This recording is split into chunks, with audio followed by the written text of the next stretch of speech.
Oi, pessoal, tudo bem? Como vocês estão? Depois dessa prova da Defensoria Pública do Rio, que aconteceu ontem. Estou vindo aqui para corrigir a prova com vocês, dar o gabarito das questões de direito civil e comentar um pouco sobre cada alternativa, dizendo por que está errado, por que está certo, para que vocês saibam como vocês foram na prova de ontem. Vamos lá. O que eu vou fazer? Eu vou ler as questões, vou ler as primeiras questões, vou dizer qual é a alternativa correta, que eu considero correta, e vou depois comentar por que as outras alternativas não estão corretas, não seriam as mais corretas. Eu vou seguir a ordem da prova amarela, mas pelo que eu percebi, as alternativas não mudam entre as provas, o que muda é a ordem das questões. Então, por isso que eu vou ler as questões para que vocês saibam de qual questão eu estou falando. A primeira questão é a questão do uso capião, né, do Francisco e do Pedro. E ela fala o seguinte: em 2003, Francisco adquiriu de Pedro lote de terreno de 330 metros quadrados, em área urbana, através de contrato particular de compra e venda, com contrato esse que não foi levado a registro. No contrato estava previsto o pagamento de 30 parcelas de R$300. Francisco reside no local desde 2003, ou seja, há pelo menos 17 anos, e não possui qualquer outro imóvel urbano ou rural. Em janeiro de 2021, Francisco procurou a defensoria, o defensor público da comarca que ele reside, para regularizar a situação imobiliária do imóvel. O defensor, ao analisar a documentação, verifica que a parte apresentou comprovante de pagamento de todas as parcelas, o contrato não está assinado por Pedro e o lote em questão não é registrado no registro de imóveis competente, tá? E aí, qual é a resposta dessa questão? A resposta dessa questão é a letra A. O defensor público deverá ajuizar a ação de uso capião ordinário. E aí, vamos lá. Qual era a grande questão a grande pegadinha, pode falar, a grande dificuldade dessa questão? A questão, ela trazia diversos requisitos, para a gente percebe uma uso capião que nos levava a acreditar que, na verdade, seria uma uso capião constitucional urbana, que é aquela prevista no artigo 183 do Código da Constituição. Então, falava que não tinha outro imóvel urbano rural, ele tem justo título, que é esse contrato particular de compra e venda, ele tem boa-fé, enfim. Acontece que o artigo 183, da Constituição, fala que aquele que possuir como sua área urbana de até 250 metros quadrados poderá usucapiar. E a questão fala de um terreno de 330 metros quadrados, ou seja, a área que ele ocupa é maior do que aquela permitida, aquele máximo permitido pelo artigo 183 da Constituição, o que faz com que ele não possa usucapiar essa área fundamentado nesse artigo. E aí, qual seria a outra opção? A outra opção seria aplicar o artigo 1242 do Código Civil, que fala: adquirir também a propriedade do imóvel aquele que, contínua e incontestadamente, com justo título e boa-fé, o possuir por 10 anos. Como eu já falei, o Francisco está nesse lote há pelo menos 17 anos, ele tem justo título, que é esse contrato, ainda que ele não esteja assinado pelo vendedor, por Pedro. Ele levou o pagamento de todas as parcelas, e ele tem boa-fé também. Então, ele preenche os requisitos. É claro que o artigo 183 da Constituição seria mais benéfico, porque os prazos são menores, porém, há um limitador, de tamanho desse terreno que impede que seja. Então, como eu falei, a letra A está correta, com base no artigo 1242 do Código Civil. A letra B falava sobre ajuizar uma ação de adjudicação compulsória. Não é possível a adjudicação compulsória nesse caso. Por quê? Porque esse contrato é um contrato particular de compra e venda, e isso tudo bem, com base na súmula 239 do STJ. Porém, esse contrato ele não está assinado pelo Pedro. Então, ele não preenche todos os requisitos. Embora ele possa ser considerado um justo título para fins de uso capião, ele não preenche todos os requisitos para uma ação de adjudicação compulsória, tá certo? Então, essa letra B está incorreta. Letra C, os capiões constitucional urbano, que foi o que eu já expliquei, né? A área do terreno é maior do que a prevista no 183 da Constituição, então também não seria o correto. Informar que não é possível o ajuizamento de qualquer demanda, a gente viu que é possível, então a D também estaria incorreta. E encaminhar as partes para o cartório do Registro Geral de Imóveis competentes para lavratura de escritura de uso capião extrajudicial. A uso capião extrajudicial ou administrativa, né, que a gente fala, está prevista no 216A da Lei de Registros Públicos. E quem assistiu às minhas aulas e as minhas dicas, com certeza lembra que esse artigo fala que, na verdade, essa opção de uso capião ela é uma opção das partes, inclusive com decisão do STJ nesse sentido. Então, não seria correto que o defensor, né, com esse entendimento, com essa decisão do STJ, e também com a letra de lei, encaminhasse as partes para o cartório para fazer essa uso capião, né, extrajudicial, se assim as partes não desejassem. É possível que faça judicialmente, mesmo cabendo extrajudicialmente, tá certo? Bom, e aí a gente vai para a segunda questão. A segunda questão é do Henrique, que é motorista. E aí fala o seguinte: Henrique, motorista cauteloso, conduzindo seu veículo automotor dentro do limite de velocidade devidamente habilitado para evitar o atropelamento de João, que atravessava a rua fora da faixa de pedestres, desvia de João e colide com Maria. Maria tem danos materiais e estéticos em razão do acidente. Essa questão, ela fala de uma forma em que a gente fica em dúvida, né? Na verdade, não sei se em dúvida, mas faz a gente confundir se existe a tal da culpa civil. E aí é importante que vocês tenham em mente que a culpa civil, ela é configurada de forma completamente diferente da culpa penal. A gente percebe que, nesse caso, eles estão dentro da velocidade, devidamente habilitado, né? E, na verdade, a culpa sendo do João, que atravessava a rua fora da faixa, o Henrique ele não teria uma culpa penal configurada. Mas a culpa civil, ela está configurada porque ele provocou o dano, tá certo?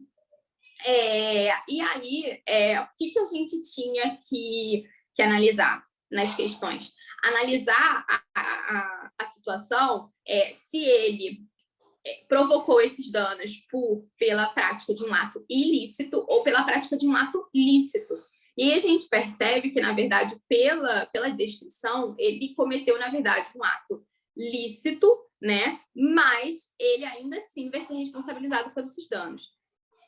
E aí, qual é a resposta correta? A resposta correta é a letra E, que fala o seguinte: nesse contexto, é correto afirmar que Henrique não praticou ato ilícito, considerando ter atuado em estado de necessidade, mas ainda que não tenha cometido ato ilícito, assistirá direito a Maria de ser indenizada por Henrique. Tá? E qual é os fundamentos de cada uma das questões, né, de cada uma das alternativas para a gente chegar a essa conclusão? A letra A falava o seguinte: que ele não praticou ato ilícito, então está o correto, considerando ter atuado em estado de necessidade e, portanto, não deverá indenizar. Então, ela diz que, na verdade, o estado de necessidade seria uma causa para excluir, né, a indenização do Henrique. E aí, isso não está correto, de acordo com o Código Civil, artigo 929, que fala o seguinte: se a pessoa lesada ou dono da coisa, no caso do inciso 2 do artigo 188, não forem culpados do perigo, assistir-lhes a direito à indenização do prejuízo que sofreram. Ou seja, diz que o estado de necessidade não é causa, né, para a exclusão da responsabilidade civil. E, além disso, o artigo 930 fala que, no caso do inciso 2 do artigo 188, que é exatamente o que menciona o estado de necessidade, se o perigo ocorrer por culpa de terceiro, contra este terá o autor do dano a ação regressiva, para ver a importância que tiver ressarcido ou lesado, tá? Na verdade, uma previsão de uma ação regressiva, né? Então, com isso, a gente percebe que a exclusão da indenização ela não está prevista pelo Código Civil, né? Pela letra do Código Civil. Então, a letra A estaria incorreta, A letra B fala que o Henrique ele responderia objetivamente pelos danos a que der causa, ressarcindo integralmente maioria dos danos estéticos, morais e materiais. Nesse caso, do artigo 929, 930, não há uma responsabilidade objetiva. A culpa do agente ela é apurada, tá certo? Então, não se trata de uma ação objetiva, de uma responsabilidade objetiva. A letra C fala o seguinte: cometeu ato ilícito, ou seja, já começa errado, porque ele não cometeu ato ilícito, né, com um fundamento no artigo 188, inciso 2, que fala: não constituem atos ilícitos, na verdade, 188, inciso 1, os praticados em legítima defesa ou no exercício regular de um direito reconhecido. Então, o inciso 1 fala que isso não é ato ilícito. Então, o Henrique teria cometido um ato ilícito que provocou um dano, então essa letra C estaria incorreta.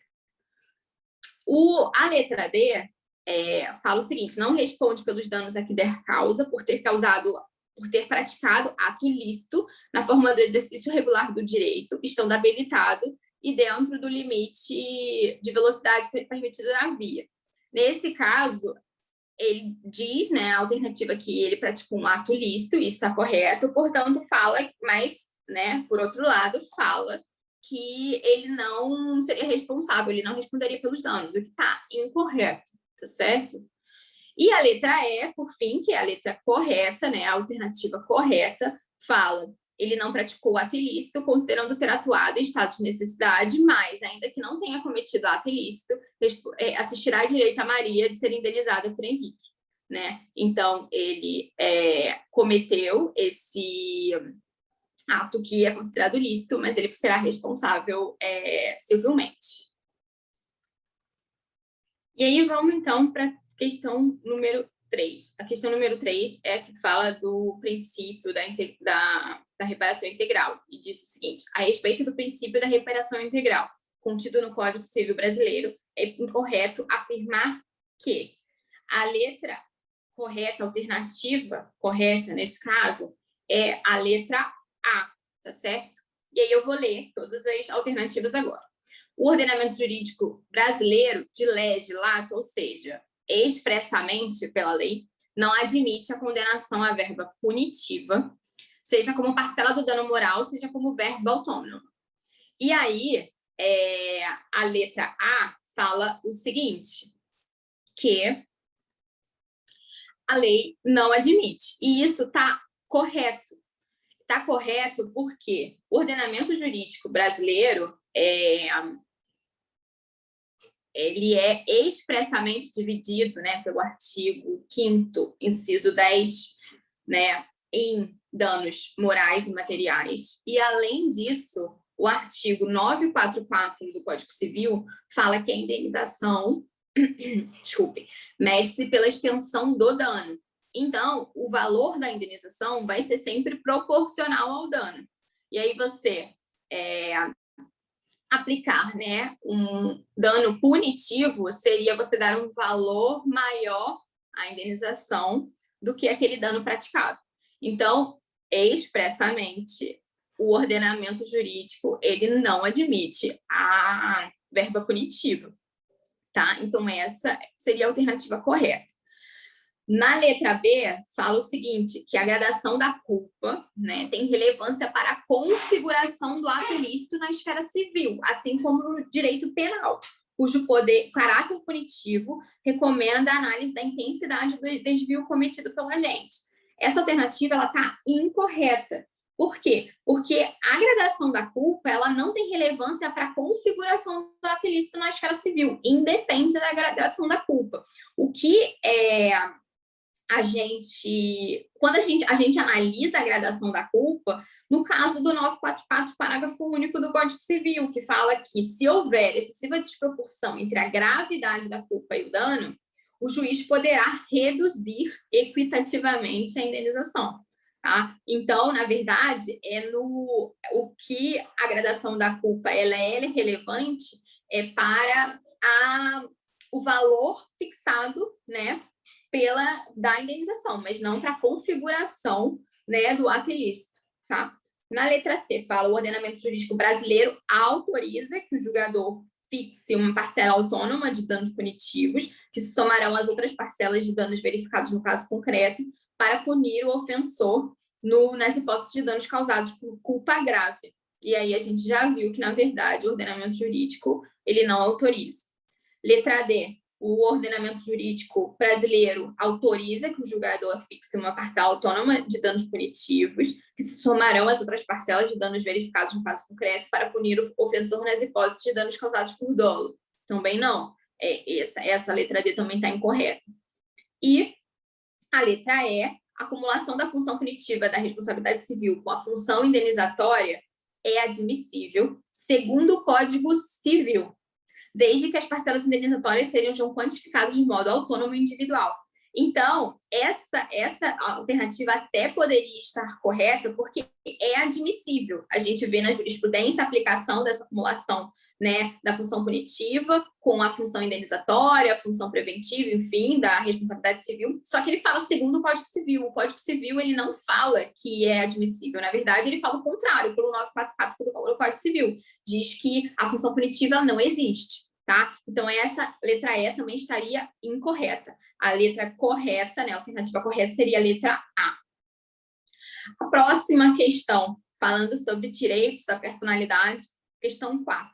A respeito dos direitos da personalidade, é correto afirmar que nessa questão a alternativa correta era a letra B, que falava as partes destacadas e recuperáveis do corpo humano, como fio de cabelo, saliva e sêmen, merecem a mesma proteção recebida pelas partes não recuperáveis do corpo.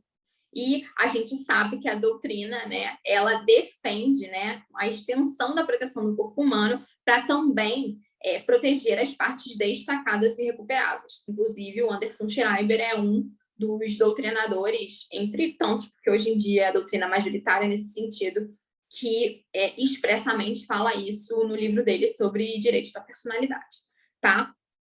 E aí, por que as outras alternativas estavam incorretas? Vamos lá. A alternativa A falava: o exercício dos direitos da personalidade pode sofrer limitação voluntária, ok, de acordo com o artigo 11, né, do Código Civil, ainda que é permanente e geral. O erro está aí, né?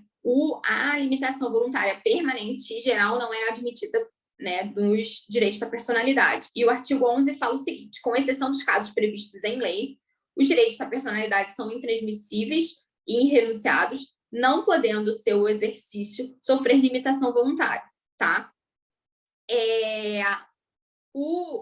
Na verdade, esse artigo, ele é até criticado na doutrina, e eu falava sobre isso em aula, porque o final, ele fala não podendo seu exercício sofrer limitação voluntária, só que a doutrina diz que esse artigo está incompleto. Ele até pode sofrer limitação voluntária, desde que não seja permanente e geral. Então, a gente percebe que essa alternativa está incorreta, tanto pela letra da lei, né, simplesmente, e também pela doutrina. Se tivesse escrito desde que não seja permanente e geral, aí a gente poderia dizer que essa alternativa está correta. A letra B, como eu falei, é correta, tá? A letra C fala o seguinte: a disposição do próprio corpo, ainda que gratuita, com objetivo exclusivamente científicos, é autorizada. Essa letra, né, essa alternativa está incorreta, porque fala ainda que gratuita. O artigo 14 fala: é válida, com objetivo científico ou altruístico, a disposição gratuita do corpo humano, do próprio corpo, no todo ou em parte, para depois da morte. Então, esse ainda que é gratuita, está correto. Na verdade, ela tem que ser gratuita, tá certo? A alternativa D fala o seguinte, fala sobre o nome. D fala sobre nome, fala sobre imagem. D, a substituição de um dos patronímicos por ocasião do matrimônio não poderá ser revertida ainda na constância do matrimônio, sob a alegação de que o sobrenome adotado assumiu posição de protagonismo em detrimento do sobrenome familiar. Essa alternativa ela está incorreta, tá? Com base na decisão do STJ, que diz que é sim possível alteração do nome durante, né, a relação conjugal, durante o casamento. E aí o RESP é o 1.873.918 de São Paulo, tá? Final, falando sobre direito à imagem. O uso não autorizado da imagem de torcedor inserido no contexto de uma torcida pode induzir a reparação de danos morais, ainda que não configurada a proteção e a individualização da pessoa nela representada. Também é decisão do STJ, no sentido que, nesse caso, em que a pessoa ela não é especificamente retratada pela imagem, não há reparação de danos. E aí, a decisão é o RESP 1.772.593 do Rio Grande do Sul. Tá? Então, a questão 4 era isso. Questão 5. A questão 5 é a questão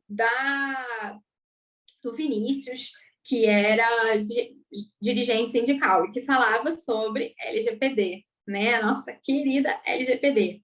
E aí é uma questão super longa, eu vou ler aqui para falar com vocês qual seria a letra correta. Fala, Vinícius era gerente sindical dos servidores da concessionária de água e esgoto, Água Limpa do Estado X, tá? Então ele é servidor, né, e líder sindical dessa concessionária. A concessionária Água Limpa oferece aos seus servidores telefones celulares e linha telefônica com a Ligue Já para o desempenho de suas funções. Ok, ao adquirir cada linha telefônica, a Água Limpa celebra contrato de adesão com a Ligue Já e, em paralelo, o servidor preenche formulário de informações pessoais para a Ligue Já, informando, dentre elas, o exercício de função sindical. Tá? Então, nesse formulário, há informações pessoais e, dentre elas, essa questão da função social, do exercício da função, sindical. Vinícius descobre que a Ligue Já comercializou a informação para empresas de cobrança e recuperação de créditos. Vinícius, no entanto, notando tal fato, notifica a Ligue Já e a Água Limpa pedindo esclarecimento sobre a cessão das informações. A Ligue Já responde afirmando que no contrato de adesão assinado com a Água Limpa e no formulário assinado por Vinícius constava autorização de uso geral e restrito dos dados por Ligue Já, e que essa disposição por si só autorizava a cessão dos dados pessoais. Nesse contexto, é correto afirmar que a letra correta é a letra E, que fala o seguinte, afirma a informação de Vinícius constitui dado pessoal sensível, por dizer respeito à filiação a sindicato, e, portanto, seu tratamento dependeria de consentimento expresso do titular, requerendo-se a indicação da finalidade do uso. É exatamente isso. A LGPD, no artigo 5, né, 5º, inciso 2, ela conceitua o que é dado pessoal sensível e fala que dado pessoal sensível é o dado pessoal sobre origem racial ou étnica, convicção religiosa, opinião política, filiação a sindicato ou organização de caráter religioso, enfim, e continua. Então, claramente, essa questão queria que vocês percebessem que essa informação era um dado sensível, tá? E, além disso, o que fala, além disso, a LGPD? No artigo 6º, inciso 1, a LGPD traz o princípio da finalidade, que é o quê? A realização do tratamento para propósitos legítimos, específicos, explícitos e informados ao titular, sem possibilidade de tratamento posterior de forma incompatível com essas finalidades. Ou seja, ainda que a Ligue Já tivesse essas informações, né, ela somente poderia tratar esses dados, né, utilizar esses dados de acordo com a finalidade pelas quais ela conseguiu aqueles dados. Uma finalidade diferente dessa, ela seria ilegal, e aí não seria tutelada pela ordem jurídica, tá?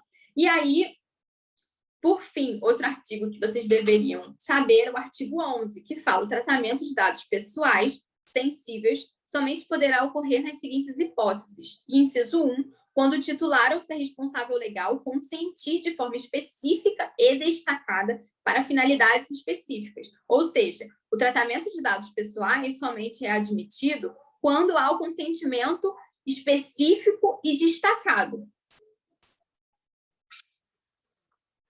Então, nesse caso, a gente percebe que, vamos lá, letra A, que fala o seguinte, né, alternativa. A posição da cláusula que autorizou o uso de dados pessoais para quaisquer finalidades, tá, por Ligue Já, é legítimo exercício da autonomia privada. A gente percebeu que não, porque quando a gente fala de dados pessoais sensíveis, que é o caso, né, dessa informação, O artigo 11, inciso 1, fala que o consentimento tem que ser específico, destacado e para finalidades específicas. Não há um consentimento genérico, tá certo? Então, essa alternativa está incorreta, tá? E, portanto, em princípio da força vinculativa dos contratos, tem-se por regular a cessão de dados pessoais por IBJA. Não, a cessão dos dados não é regular, ela é irregular nesse caso. B, por se tratar de uso pela administração pública, o uso dos dados pessoais poderá dar-se na forma supracitada, considerando a prevalência do interesse público sobre os demais interesses em jogo. A IBJA não é uma empresa da administração pública, né? Não é uma empresa de sociedade de economia mista, né? E nem uma empresa pública. Ela é uma empresa privada, na verdade, que comercializa, né?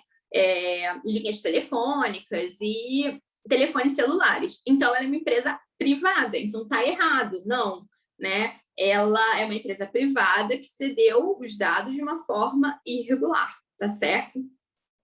Letra C. Responsabilidade civil do tratador de dados pessoais dá-se por meio de culpa presumida, de modo que o uso e a cessão dos dados pessoais podem ser feitos na forma supramencionada, né, supracitada, apurando-se a responsabilidade civil posteriormente. Não, a gente sabe que os artigos 42 a 45 da lei LGPD falam sobre a responsabilidade civil dos agentes de tratamento e dos operadores de tratamento de dados, e não há culpa presumida, a princípio, e essa cessão de dados ela não é admitida, tá certo? Pelo disposto nesses artigos. Letra D. Tendo sido Vinícius informado do uso de dados pessoais na forma apresentada, inexiste ato ilícito praticado por LIGJA, constituindo sua conduta exercício regular de direito. A gente viu que não, que no caso de dados pessoais sensíveis, né, o consentimento ele tem que ser específico, né, e para uma finalidade específica. E o Vinícius não foi informado disso. Então, essa letra D também está incorreta. E a letra E é a correta, que fala sobre a questão dos dados sensíveis e que os dados sensíveis dependem, né, de consentimento expresso do titular, tá certo? Vamos para a próxima questão, já passamos da metade, a questão 6. A questão 6 é do Ângelo, que é médico, tá? Pai de Fernando, vê-se uma emergência médica com seu filho que sofreu grave acidente doméstico. Imediatamente leva seu filho ao pronto-socorro da unidade hospitalar particular. Fernando não possui plano de saúde e Ângelo vai arcar diretamente com as despesas do tratamento. Diagnosticou-se na triagem que o paciente deveria ser imediatamente internado, pois corre risco de morte. Na recepção do hospital, Ângelo é surpreendido com a cobrança de diária de internação em altíssimo valor, mas, para salvar seu filho, não hesita e assina autorização de internação, obrigando-se ao pagamento. Posteriormente, Ângelo descobre que a diária cobrada na ocasião estava 10 vezes superior à média dos hospitais daquele porte naquela época, tá? E aí fala a respeito dos direitos de Ângelo, é correto afirmar que a alternativa correta dessa questão é a letra C, que fala o seguinte: Ângelo, sob a premente necessidade, obrigou-se à prestação manifestamente desproporcional ao valor da prestação oposta, podendo suscitar a anulabilidade do negócio em até 4 anos a contar da sua celebração. E aí, no artigo 157 do Código Civil, é o que fala sobre a lesão, que é exatamente o instituto que envolve, né, a solução dessa questão, que fala que ocorre a lesão quando uma pessoa, sob premente necessidade, que é o caso aqui, ou por inexperiência, se obriga à prestação manifestamente desproporcional ao valor da prestação oposta, tá? Então, essa seria a alternativa correta.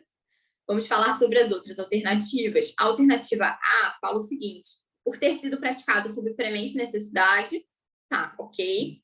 O negócio jurídico é nulo desde seu nascedouro, podendo a nulidade ser suscitada por qualquer interessado ou pelo Ministério Público quando lhe couber intervir.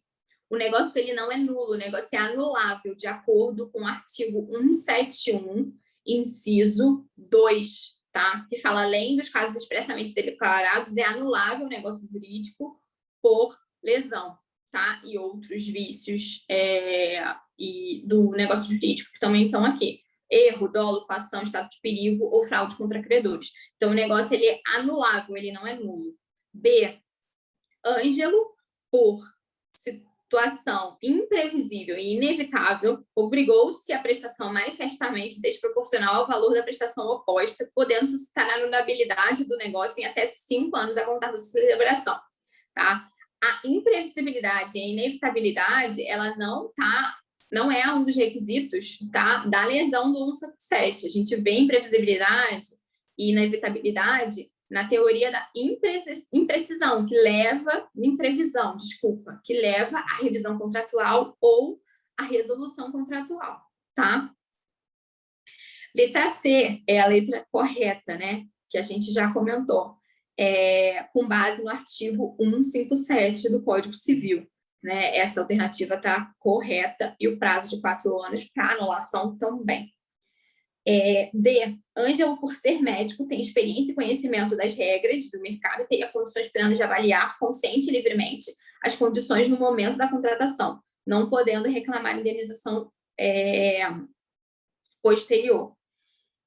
O artigo 157 do Código Civil, ele exige apenas experiência, né, ou inexperiência, na verdade, ou premente necessidade. Como no caso ele estava em premente necessidade, ainda que ele não fosse inexperiente, ele tem direito à indenização, né? Na verdade, a indenização e a revisão, né, desse valor dessa cobrança ou até a anulação do negócio jurídico, tá? Pelo 157. Por fim, na letra E, fala: Ângelo e o hospital não podem, em razão da anulabilidade que recai sobre o negócio, celebrar acordo posterior para confirmar o conteúdo do negócio nos termos iniciais, né, nos seus termos iniciais, limitando-se a autonomia privada das partes para essa transação em razão da norma de ordem jurídica, ordem pública. O enunciado 291 do Código do CJF, né, do Conselho de Justiça Federal, fala o seguinte: nas hipóteses de lesão previstas no artigo 157, pode o lesionado optar por não pleitear a anulação do negócio jurídico, deduzindo desde logo a pretensão com vista à revisão judicial do negócio por meio da redução do proveito do lesionador ou do complemento do preço, tá? Então, essa impossibilidade, né, de ratificar, de confirmar o conteúdo, ela não é verdade de acordo com esse enunciado, né, da doutrina, tá, do CJF. Então, essa alternativa também está incorreta. E aí, por fim, a alternativa correta é a letra C. Vamos à questão 7. A questão 7 é que falava sobre pornografia de vingança no Marco Civil da Internet. E diz o seguinte: João, inconformado com o término do relacionamento amoroso, decide publicar em sua rede social vídeos de cenas de nudez e atos sexuais com Maria, que haviam sido gravados na constância do relacionamento e com o consentimento dela. João publicou tais vídeos com o objetivo de chantagear Maria para que ela permanecesse relacionando-se com ele. Maria não consentiu tal publicação e, visando a remoção imediata do conteúdo, notifica extrajudicialmente a rede social. A notificação foi recebida pelos administradores da rede e continha todos os elementos que permitiam a identificação específica do material apontado pelo violador da intimidade. Considerando o caso concreto, é correto afirmar que a letra correta nesse caso é a letra D, que fala o seguinte: o provedor de aplicações de internet será responsabilizado subsidiariamente pelos danos sofridos por Maria quando, após o recebimento de notificação, deixar de promover a indisponibilização do conteúdo de forma diligente no âmbito e nos limites técnicos do seu serviço. Tá? E o artigo 19 do Marco Civil da Internet fala exatamente isso, né? Com o intuito de assegurar a liberdade de expressão e impedir a censura, né? Os fundamentos desse artigo são esses. O provedor de aplicações de internet somente poderá ser responsabilizado, né? Desculpe. Esse artigo, ele, na verdade, é a regra geral, enquanto o artigo 21, né, ele fala para os casos de nudez e para os casos de nudez e de vídeos de atos sexuais. Então, em relação a essa questão, na verdade, o fundamento, ele é o artigo 21, tá?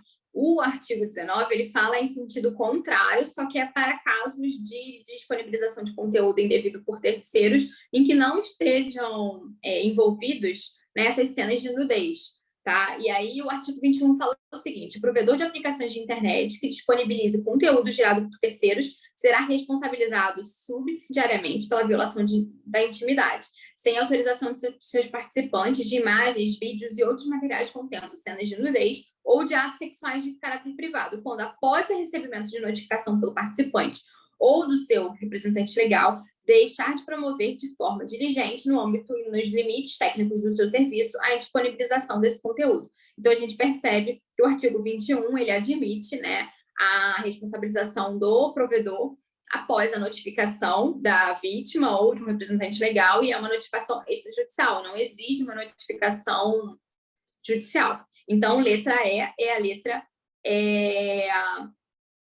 letra D, desculpe, letra D é a letra correta, tá? Com base no artigo 21 do Marco Civil da Internet. E aí a letra A falava o seguinte: o provedor de aplicações de internet somente poderá ser responsabilizado civilmente por danos decorrentes do conteúdo gerado por João se descumprir ordem judicial específica. Aí já tá errado, tá?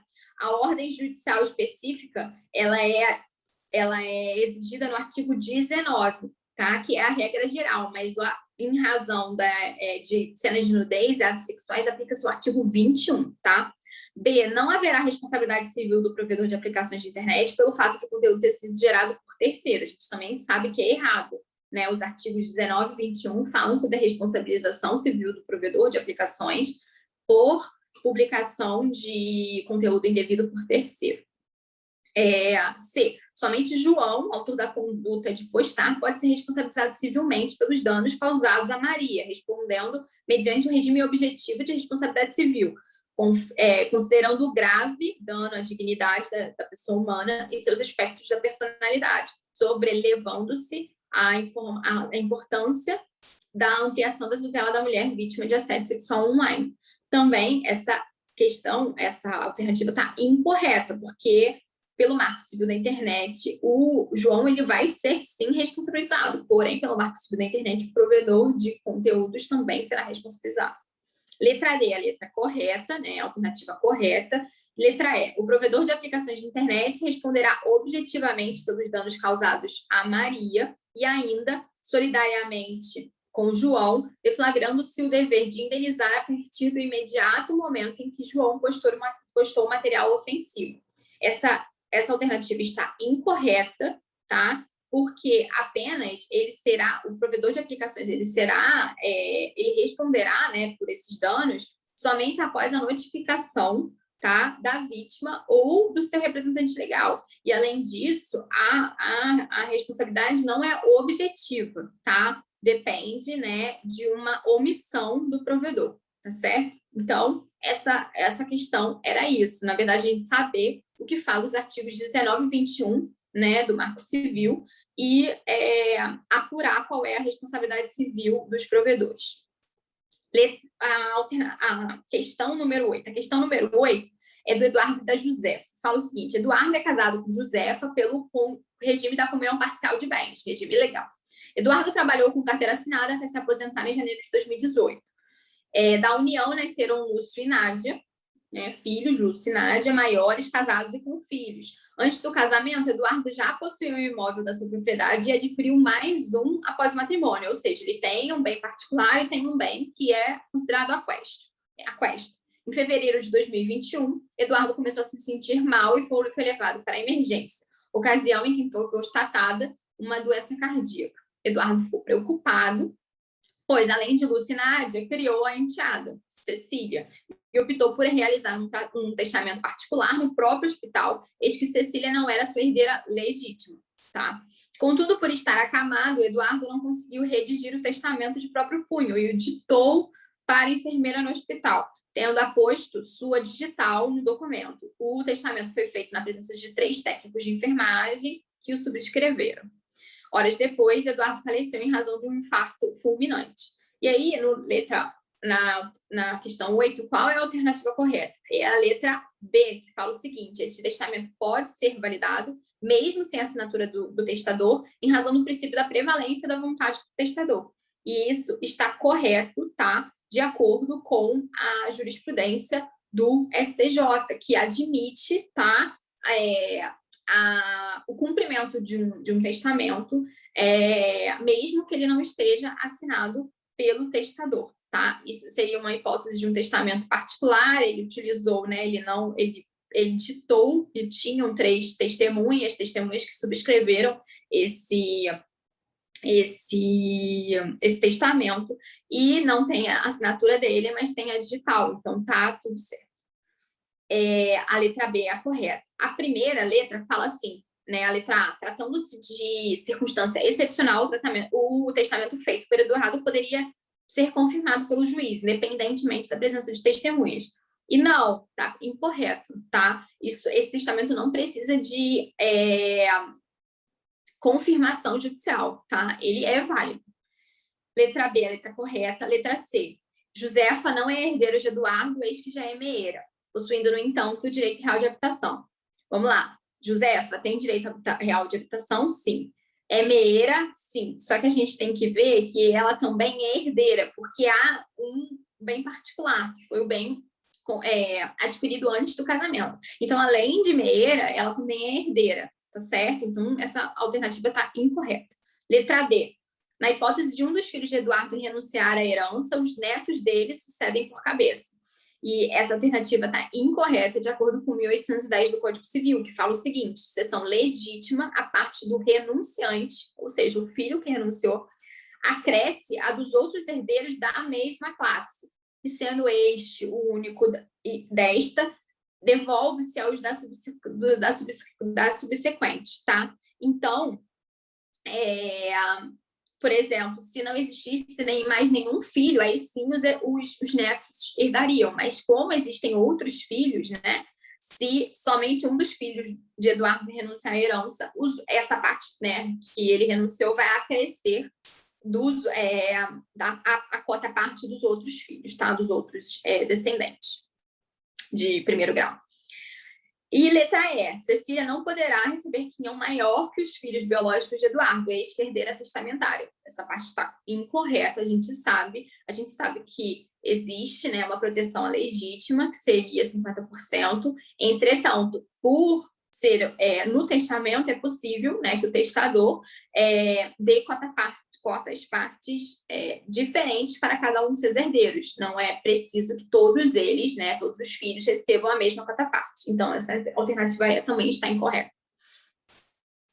Então, por fim, vamos lá, letra B é a letra correta, né, nessa questão número 8. Questão número 9, penúltima. A questão número 9 fala o seguinte: Eduardo e Júlio se casaram em 2010 pelo regime da comunhão parcial de bens. O regime legal.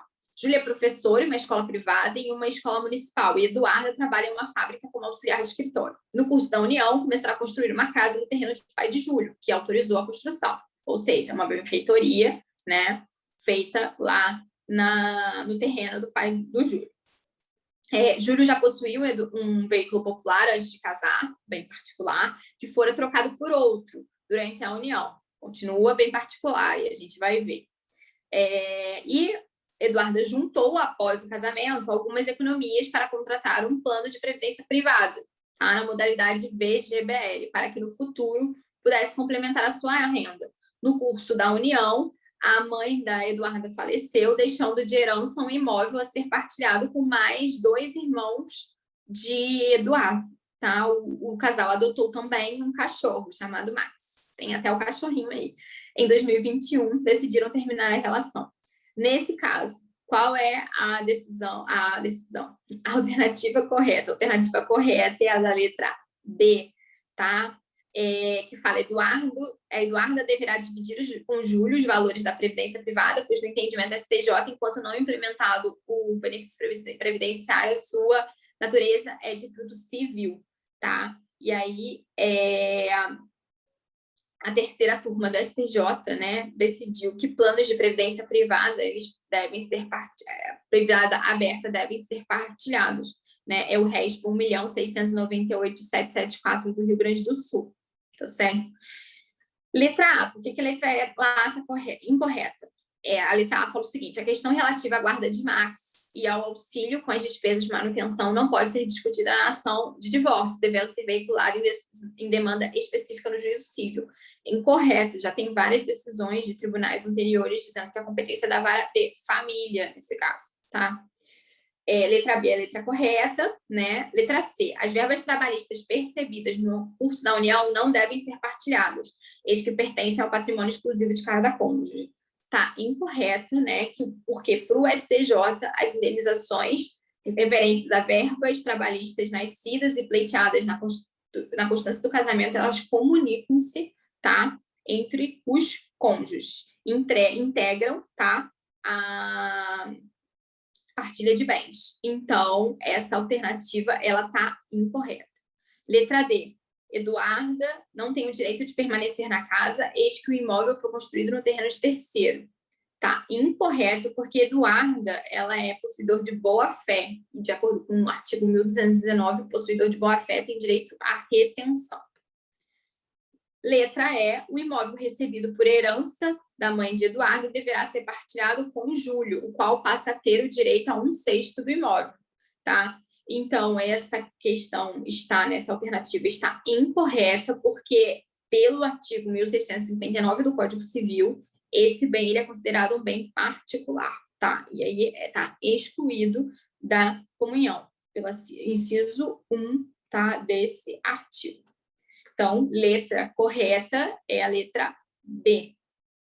Por fim, última questão. Tá meio ruim aqui, mas Amélia, de 36 anos, conhece Felipe, 42 anos, e decidem, após um relacionamento de namoro, alguma coisa assim, residir juntos. Josefa possui 2 filhos de outros relacionamentos, Carla, 14 anos, e Lúcio, 12 anos. Está com a guarda exclusiva de Carla. Já Felipe, por sua vez, também possui outra filha de anterior relacionamento, Paula, de 15 anos, que reside com Felipe, e ele possui a guarda compartilhada de Paula com a mãe da adolescente. O pai registral de Carla é falecido e o Lúcio não possui pai registral. Nesse contexto, é correto afirmar que a letra correta é a letra B. Essa questão toda estava no tal do provimento 63 do CNJ, que foi alterado pelo 83.